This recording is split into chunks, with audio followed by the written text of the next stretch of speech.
Therapy Notes is the highest rated EHR software for behavioral health professionals, and it's easy to see why. With free live customer support available 24/7 and a robust platform that's constantly expanding, Therapy Notes helps clinicians no matter where they are in their clinician journey. Try them for free for 2 months with promo code MODERN today. You're listening to the Modern Therapist Survival Guide, where therapists live, breathe, and practice as human beings. To support you as a whole person and a therapist, here are your hosts, Curt and Katie Vernoy. Welcome back, Modern Therapists. This is the Modern Therapist Survival Guide. I'm Curt with Katie Vernoy, and this is the podcast for therapists about the things that we do in our practices, the things that we do in our profession. And over the years, we have had a lot of discussions about scaling up your practice. And some of that is advice that I have put into my own practice. Some of it is stuff that I'm still doing. And one of the great things about having a podcast is that sometimes we just invite friends along who are really just guised as, hey, what should we be doing with our practices? We are very glad to be joined by Nicole McCance today. She's a retired psychologist and business coach and talks about scaling up your practices. And I know I have questions as my practice continues to expand, but hopefully this is something that applies to everybody who's looking at going just beyond that solo work. So thank you very much for joining us. Yeah, excited to be here. We're glad to have you, and we're excited for this conversation. The first question that we ask everyone is, who are you and what are you putting out into the world? Oh, I love that question.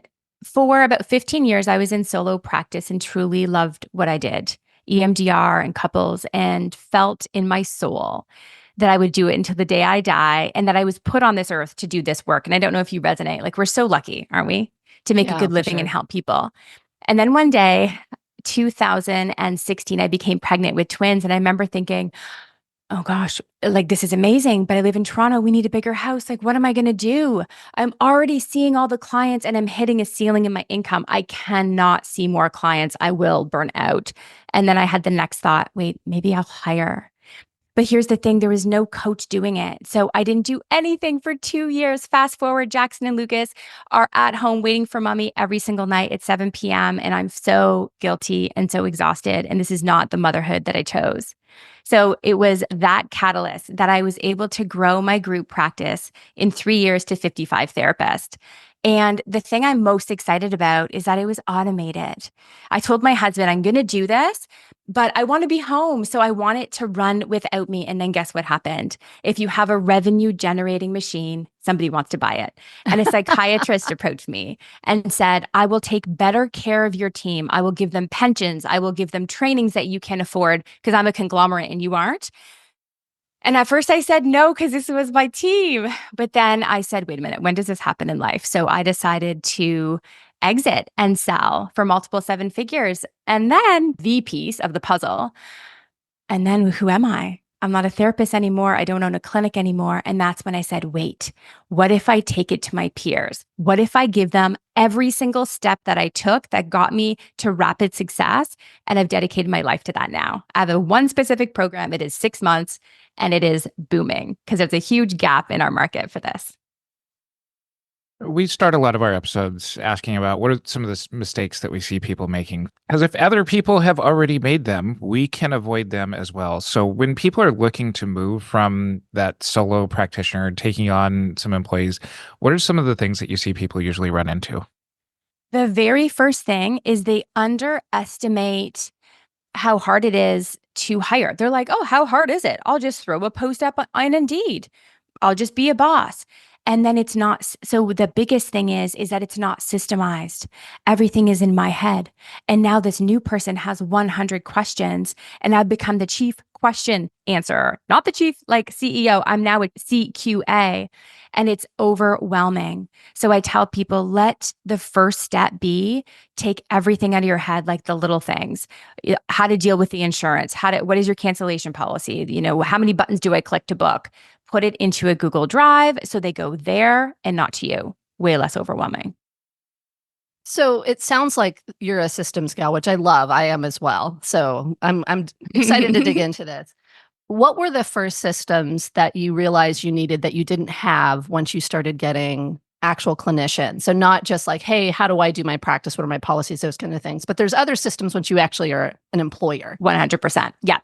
I think that the very first thing towards freedom, because I help people work a little bit less so they can be with their kids or whatever they choose, was an admin checklist. So I actually had what to do to open the clinic. We had 24 rooms, 7,000 square foot office, and I wanted to not be there. So I literally had, first you open the door, then you turn the salt lamp on, then you turn the Alexa on, then you turn the lights on, then you open the storage. Like literally, right?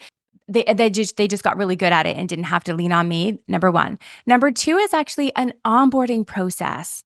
And what's beautiful about that is, one, everybody is treated the same. It's standardized. They're trained the same. And now it's apples to apples. Because you're like, well, I know at least I trained them the same. So if they're not performing the same, at least it wasn't you, or at least it wasn't your training.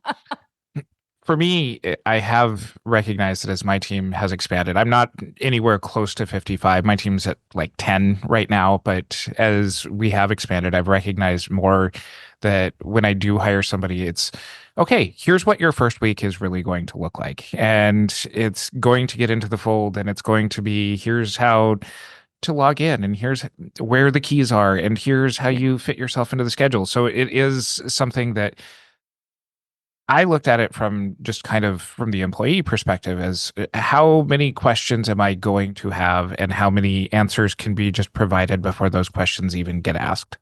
Yes. And they tend to be the same questions again and again, which is beautiful, which is why we have a really great FAQ. And now with AI, my goodness, like we can have a manual that is actually eventually to get smarter and smarter. Our manual will be talking to us soon, guys. How do you use AI to create your manual? Well, I'm just learning AI. Like we're just new friends. But there's something called GPT. I mean, this is a whole podcast episode. But anyway, there's a Chat GPT. Obviously, we all know that. But there's a GPT. Have you heard of this? Where you can create your own GPT and put all of your knowledge in this GPT. So you have your own Chat GPT for your group. So rather than a manual where you control F, you put the question in, no different than Chat GPT, and it spits out, this is how you do, this is the exact way that we bill. Yeah. I love that. So it's basically an app kind of yeah, but it's just in manual. ChatGPT. Yeah. Oh, that's perfect. I love that. So you did this out of necessity, right? Or I guess necessity, but also your values. You wanted to be home with your twins. You wanted to do that. But you were kind of creating it as you were going along. You didn't have a guide. What was that process like for you? And how have you refined it as you've continued forward and then helping others to scale? Great question. I kind of felt, and Curt, I'm going to ask you because I didn't know I was with another group practice owner. Growing with no business coach, I did get one in my second year, which was the year I hit 7 figures, which I'll talk about. I felt like I was walking in a dark woods, and there were all these paths, like you can do SEO, you can do Google Ads, you can do this, but I didn't know which one. So I'd start doing one and I'd fumble and trip, and then I'd be like, no, I guess I'll do this. I felt completely lost and confused. Do you feel that at all as a group practice owner? I've been fortunate enough to be surrounded by some really good other friends who are also group practice owners. So a lot of times I just end up having like group text messages with these people, and it's just kind of, hey, how have you ever done that? And fortunately, we've all been really supportive of each other. So I don't know that everybody is necessarily walking into those same kinds of friendships over and over again. And I would imagine without the support of them that I would be in that very dark part of the forest that you're describing here. Yeah. And so because of that, finally, I did find a coach. She was not a therapist, which was the hard part because we're so regulated. There's so much we cannot do. And most people don't know that. Yeah. That was the key to me, though, for me, is I found about 4 coaches, and I took all of the knowledge in the general industry and I applied it to ours. So you had to do a lot of extrapolation. What are the lot? But I what are the big differences? I'm an ideas person, so I actually loved creating it all. The major differences is what we can't do. We can't take testimonials. I'm in Ontario, and it's very similar to California, highly, highly regulated. I would say California is the most regulated next to New York. Oh, but we can do testimonials now. We actually helped to fix the ethics code. So in all, I don't know if that's in all states. No, just California. Okay. Oh, wow. That is amazing. I need to, okay, we've got a lawyer on, like in my program, we have lawyer, HR, accountant, we have all those people. So I need to look into that. But we can't message people in the DMs. Like there's a bunch of stuff we can't do. So I put together a program where first I help them systemize, then I help them hire, then I help with like what marketing actually works, which is, and I can get into my 5-step scaling method because there's a way that you want to do it and in a certain order. Just like you wouldn't go to the dentist and they would pull your teeth out before the anesthesia. Let's take these steps, and then maybe Katie and I can also talk about. I'm sure that there are plenty of other differences between the Canadian mental health scape and the American mental health scape, and see where our questions are as Yankees on this. Actually, yeah. So not really. 70%. I have 200 people in my program right now. 70% are American. Yeah. So I run 2 coaching groups and all the experts are American, but we're fully private. So I can answer that now. It's easy. We're fully private pay. So the insurance companies don't run our lives. Thank God. It's very like everything's out of network here. Sure. So they pay out of pocket. Yeah. And then Okay. get reimbursed after. Not only does Therapy Notes combine scheduling, billing, notes, and more into one easy-to-use platform, they also offer secure client and practice messaging, improved real-time eligibility, and a host of other features designed to help you thrive in your practice, regardless of whether you're a solo or group clinician. Try them for free for 2 months with promo code MODERN today. So talk us through the steps. What are the things that you've found work again and again for folks to scale their private practices? Yeah. Step 1 we've mentioned is to systemize your operations. Please do that first, or you might hate your life. It feels really overwhelming when you have this person who has all the questions. After that, number 2 is build your dream team. This is where you begin to feel the freedom, where you're like, oh, wow. And I actually suggest your first hire be your mini me. Because I made the mistake of hiring somebody that was my opposite, but people expected an experience like me. I'm high energy. I'm quite direct in my therapy, or I was. And so that's where you build your dream team. And I have a 6-step process because you want to get that right. And then number 3, this is the fun part, is attract. This is where you attract clients. And I'm a big fan of digital marketing. Why? Because it works while you sleep. I can get into that more. I'll just walk through all 4 quickly. 4 is converting clients using free consults. I think that people want to they want a sample, of the therapist before they book. And then number 5, which a lot of people are not doing, is retain clients with follow-ups. So if they no-show, they're depressed. They might reschedule in 3 weeks because time flies, but if you just reach out to them, they'll probably book. And then you help more people, and then you grow.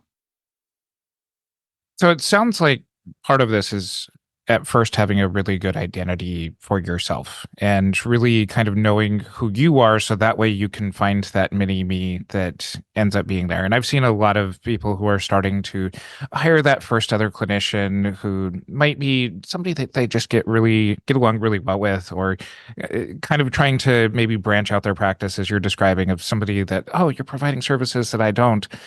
So one of the things that I ran into in my practice was named after me to start with, and it was a great idea and it was great branding for me. And then when I hired new people and people called in and they said, but we want to work with Curt. And so helping to move the group identity from just kind of you as the solo practitioner as you start hiring employees, what do you suggest for people to help elevate some of the clinicians that they bring on, whether it be the first person or the 56th person, that kind of helps to reinforce that, yeah, this experience is coming from all of us, not just from me as the figurehead? Yeah. I think a lot of us have our practice is our name, exact same. So I start that's the tough part when you start a group, or at least when I work with people, we actually have them change the brand and remove themselves, because if I would have kept my practice in my name, I wouldn't have sold. They told me that very clearly because I'm not there, right? So it was called the Toronto Neurofeedback and Psychotherapy Center, and they bought it. So if you ever want to sell, just do the branding, and I would do it early. But that's such a good question because it's so common. How do you quote unquote sell your fabulous clinician? You know that they're great, but everybody thinks you're better. Supervising really helped. I would supervise them and I would share that they're trained by me. You're not going to see me, but you're going to feel that I'm there. You're going to feel like there's two clinicians working on your case because I'm reading the notes. I talk about your case every single week. And guess what? She has a better rate and better hours. And a lot of that, they were like, oh, wow. And would you like a free consult? And if you can get them on the consult and they feel the warmth and feel the competence, they usually book. I'm so glad that Curt asked this question because I think I want to ask another one for him. How do you mentally and emotionally let go of having clients for yourself? Forever, or just like letting them go? Letting them go. They want to see you. You've now sold them on this other person, but there's, I think, and I'm giving Curt a hard time. A lot of group clinicians. What Katie's trying to describe is that as my team has grown, I still love the clients and the client work that I do. And I face the challenging balance out of, I know that I should be spending more of my time managing, supervising, doing the things that are the boss sorts of things.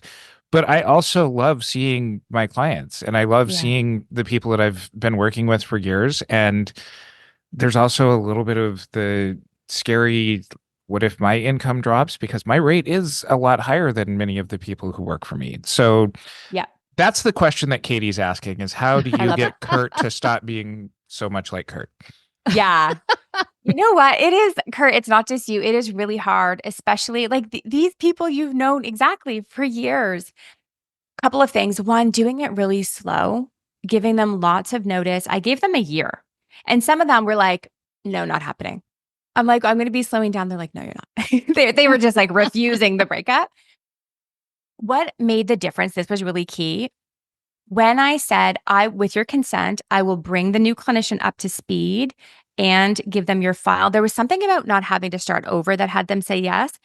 But what helped me was I did a follow-up 3 months later, Curt. And I don't know if that would help you. I knew, you know what? Why don't I'm going to let you move over. I'm going to oversee everything, but let's touch base in 3 months and make sure your treatment's going well. As a boss, that was actually great because I got the inside scoop of how it really was. Because then I saw the person for it was a full session.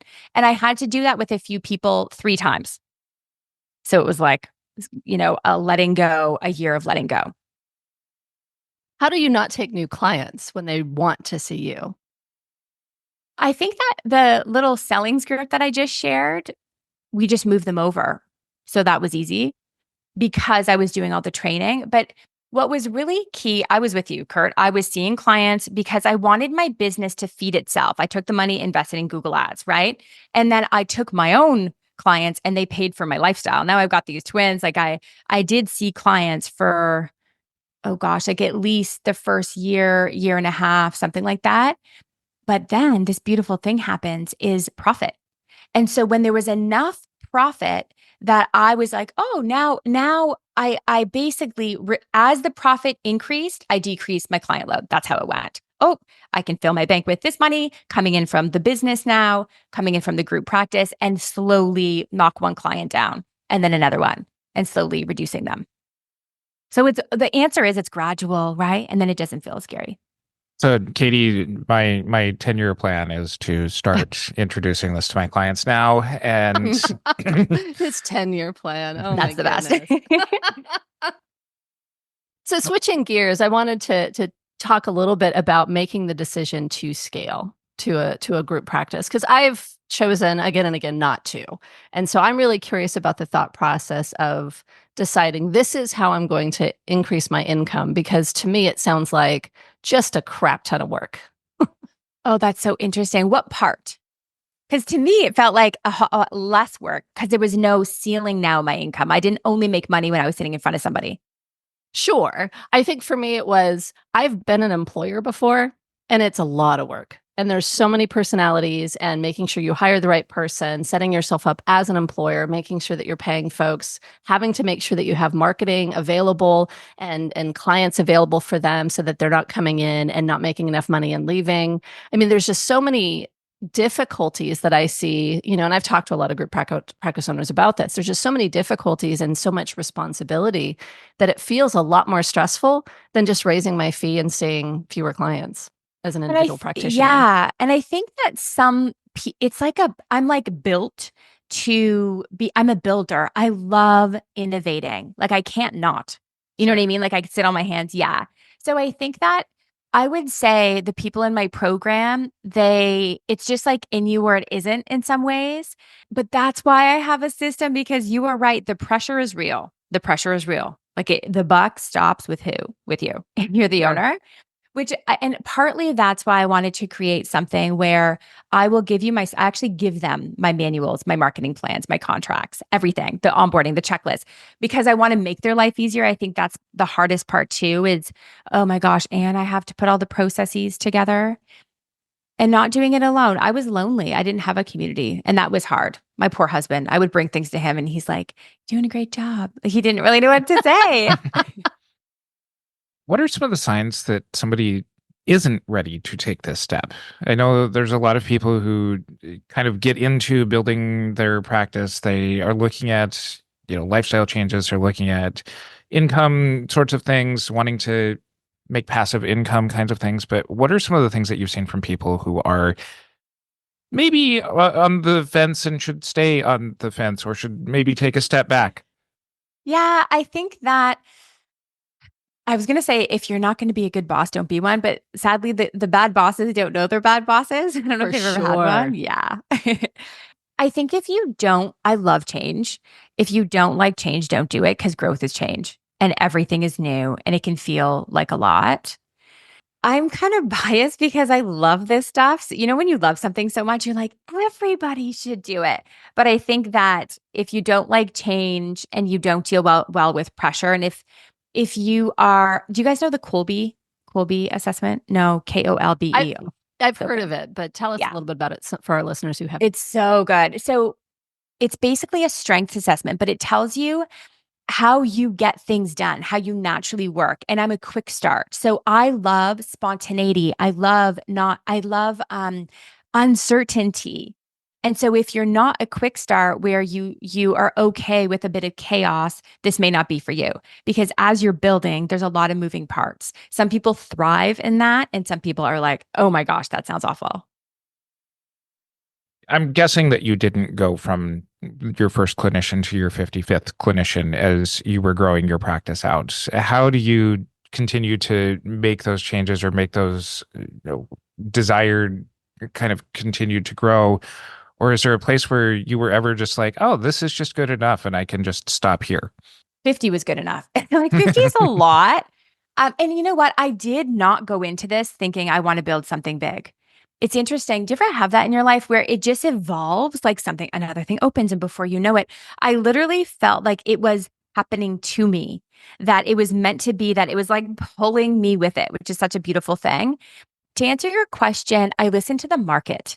Your next hire should not be a guess. It should be what your inquiries are asking. Do you have a child therapist? And we're hearing a lot of that. That's my next hire. Do you have a couples therapist? Family therapist? We also did neurofeedback, brain spotting, EMDR. We did autism assessments, all the things. We ended because we were so big. But I was listening and I was tracking.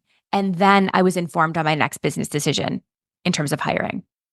So for yourself, it sounds like you wanted to create something to help get you more time at home. And yet I'm also hearing that there were certain, forces that were pulling you along and getting you to a place where, 55 clinicians, 7 figures, all of that stuff. It feels like that becomes really huge and becomes its own goal. So I'm just curious about your thought process around having it get so big, and what mindset changes you needed to have along the way, going from 1 clinician to 10 to 20 to 50, right? Like what are the things that shifted as you got bigger and bigger? I think that I became obsessed with excellence, and I'm a bit like that in my business coaching program, really listening to the market, really knowing branding, really wanting to help people. And then you grow. Do you know what I mean? Rather than being obsessed with growth, I was like very doing my research, like really like neurofeedback. A lot of clinics aren't doing that, but I know it helps with ADHD. We did a ADHD brain training program. So I think it was more of like a way of being than a thought process, where this attention to excellence and what was needed, and then this snowball effect happened. And I love marketing. It's actually social psychology. I love social psychology. That's why I love couples. And so it's like, how do we get people to actually activate them? Like, what is marketing? It's activating somebody to take an action. That's all it is. And so how do we activate them to take an action to actually help themselves? Because we avoid pain all day long. Secretly, nobody wants therapy because it can feel painful. And so all of that was my obsession. And then as a result, I grew. One of the concerns that I hear from people when they're talking about growing their practice is, what is it about trusting people and hiring them on? What if I make bad hiring decisions? What if these are people who are going to ruin my practice, put me liable for bad things that they potentially do? As much as we would love to say that every clinician out there is the best intentioned person in the world and is going to do no harm, what if I get the one bad one who's out there and they totally ruin everything? So how do you improve your hiring practices to get the best people? How do you ensure your managing is done in a way that helps to minimize some of that risk and helps you to sleep at night? Yeah, you will hire the wrong person. You will. It's just a matter of time. If you grow that much, and when I say the wrong, okay, so you said who ruins everything. It won't happen. The sky actually won't fall. It won't implode. Like, I had probably about 5 people leave, even though I had a really good process to keep the clients in-house ethically. They can choose, of course. We gave them all the things. And I will say, though, as a silver lining here, most people wanted to stay because they just loved coming. Do you know what I mean? They're like, oh no, this is the place that we come, and you've got another person, so let me talk to that person. But I did make mistakes, and I hired the wrong people for sure, because unfortunately, I hired people if I liked them in the interview. And so I teach people, don't do that. I have a whole 6-step process. Like, I believe you should be giving them the Colby, a personality test, a working interview, a screening process, an interview. There are 6 steps, my friend, the references, all the things. And people aren't honest in interviews. They still might not be the right fit, but I'll tell you this. I remember vividly one particular person full-time left, and I remember thinking, I don't know if you've ever felt this as a group practice owner, Curt, betrayed. Like, oh my gosh, I really try so hard. Like, how could you leave me? Really, I thought that.